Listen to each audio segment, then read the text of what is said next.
صباح الفل عليكم، عاملين ايه؟ ان شاء الله يا رب تكونوا بخير وباحسن حال. النهارده جايين بمنيو 30 اكله 30 يوم لشهر 10 كامل.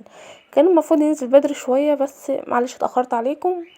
وكمان كنت معتمده عليه في الفراخ اكتر لان طبعا الفراخ كان سعرها نازل شويه، وكمان اللحمه غاليه، فقلنا ايه نتك شويه نصنفها بقى باشكال كتير. فطبعا المنيو بتاع النهارده ممكن ما يكونش اقتصادي قوي لبعض الناس. بس مش مطلوب منك تاخديه كله، مطلوب منك انك تاخدي منه فكرة او اتنين او تلاتة او اربعة على حسب امكانياتك وعلى حسب ظروفك، او على حسب ما انت ماشيه باتك ازاي. ممكن تاخدي منهم فكره في الاسبوع معاكي تضمهم للمنيو بتاعك. انا بس بديك افكار، مش بجبرك انك تعملي كل 30 اكله في 30 يوم، يعني عشان خاطر تدخل تقولي بقى ده الدنيا غاليه ومش عارف ايه وانت مش حاسه بينا والكلام ده كله. تمام. تاني حاجة الفراخ النهاردة انا سمعت ان سعرها وصل 80 جنيه، فربنا يلطف بينا ويرحمنا برحمته كده، والله المستعان على كل حال. وكان الله في عون الناس اللي ما حيلتهاش غير يوميتها، لان الناس بتستقوى على بعض قوي، فربنا يرحمنا كده ويعدينا منها على خير.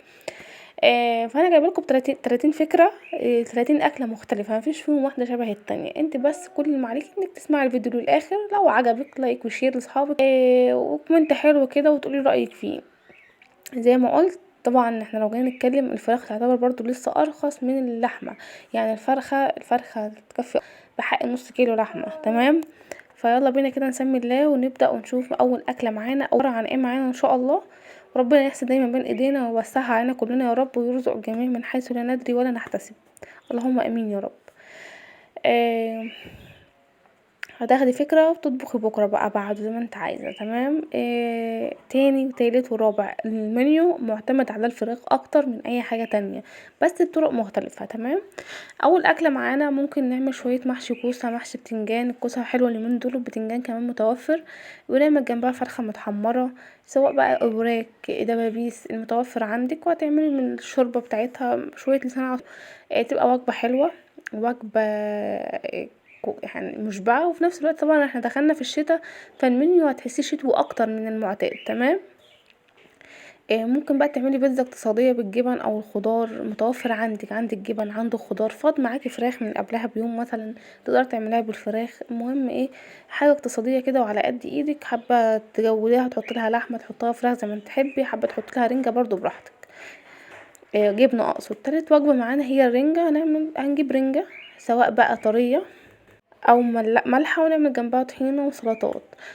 سندوتشات فراخ شاورما. هتجيبي فرخه، هتاخدي الصدر بتاعها تعمليه شاورما، ومعاكي شيبس وشويه مخلل وشويه فينو او عيش بلدي، وبألف هنا وشفا. تمام. يبقى جي تاني وجبه معانا بالفراخ، صدر واحد بس هتقطعيه تعمليه شاورما.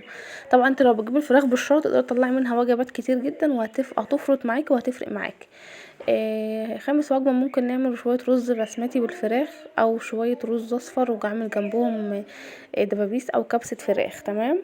شوية رز ابيض عادي بشوية كركم او دبابيس محمرة، او تعمليهم كبسة. تمام. بعد كده نجيب بقى فاصوليا بيضة وبرده فراخ. لو انت حابة ممكن تعملي فاصوليا ورز بالشعرية بس، وبتنجان مخلل او بتنجان مقلي، بطاطس محمرة، مش لازم فراخ. مكرونة بالصلصة، كيس شيبسي، فراخ مشوية، شوية سلطة. اختياري، ممكن تعملي المكرونة والشيبسي والسلطات من غير فراخ خالص. تمام. انا بس كنت بتكلم عامله المنيو على اساس ان الفراخ كان سعرها رخص شويه، وفي نفس الوقت اوفر، بديكي افكار مختلفه وحاجات مختلفه عن اللي قدمته معاكم قبل كده. ممكن بقى نعمل مكرونه بشاميل بنص كيلو لحمه مفرومه، او صينيه صغيره بربع كيلو لحمه، وتكتري البصل والخضار بتاعها اللي هو الفلفل مثلا، مع شويه مخلل، مع شويه بطاطس محمره، والدنيا بتعدي ويوم بيعدي، وربنا يرزقنا جميعا يا رب. انا عملت معاكم في اول 7 8 وجبات، فراخ محمرة ومشوية وشاورما والكلام ده كله. هنيجي هنا بقى هنعمل مثلا فتة لحمة ورز ابيض وشوية ملوخية، بانيه ومكرونة بالصلصة، او رز اصفر، او رز بالشعرية، ومعاه بطاطس مخلل، طبق سلطة المتوفر طبعا. وممكن نعمل كبدة بالردة او كبدة اسكندراني وناكل معاها عيش فينو او عيش بلدي، وتبقى سندوتشات كبدة كده، واليوم عدى وخلص والحمد لله. صينية لحمة بالبطاطس، او صينية بطاطس او بالكوسة، ومعاها شوية سلطة وشوية لسان عصفور وشوية رز بالشعرية، تبقى جميلة برضو. والدنيا بتعدي والدنيا بتمشي.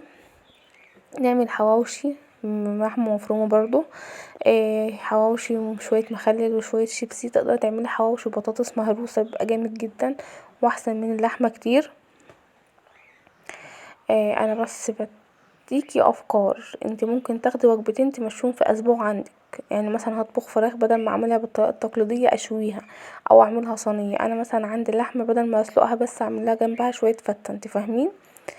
آه، نعمل بقى شوية سمك بقى مقليين، شوية رز صيادية، شوية سلطة خضراء او طحينة على حسب ما احنا بنحب، حاجة من الاتنين يعني. هنيجي بقى هنا نعمل مسقعة وشوية عيش وشوية مخلل وبطاطس محمرة، فلفل مقلي.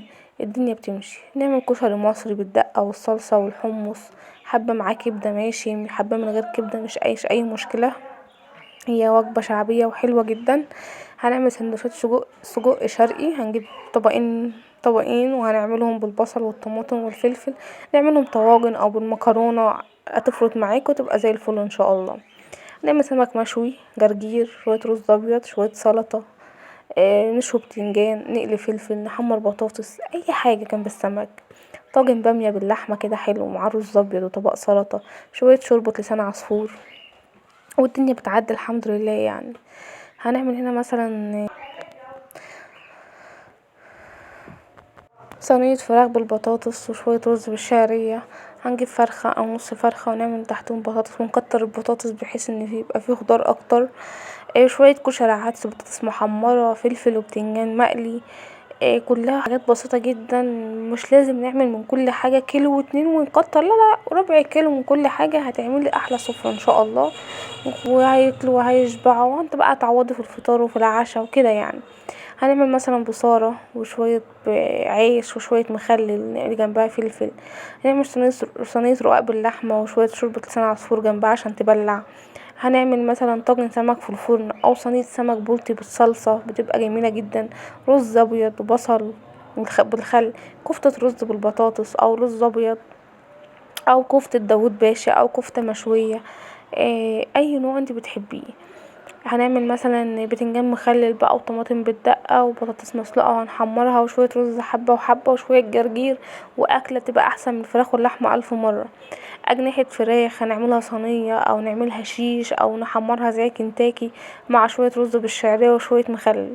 كبد وقوانص بعيش وهنعمل جنبهم مخلل وسلطة. نعمل سندوتشات كبد والقوانص. هنعملها بطريقة زي الكبدة الاسكندراني او اي طريقة انت بتحبيها. هنعمل مثلا فراخ بلدي محشية رز او فريك او بصل او خضار مع شوية بطاطس خضار او شوية لوبيا خضار وشوية رز بالشعرية. هنعمل مثلا سمك سردين هنقليه، هنعمله صينية، هنشويه حسب ما انت بتحبي. معاكي 30 اكلة باختلافات بحاجات كتير مختلفة تقدري تاخدي منهم الحاجة اللي انت بتفضليها، الحاجة اللي انت بتحبيها. وبكده بنكون وصلنا لنهاية الفيديو بتاع النهاردة. اشوفكم ان شاء الله في فيديو جديد. استودعكم الله، سيبكم في رعاية الله وحفظه، ومع السلامة.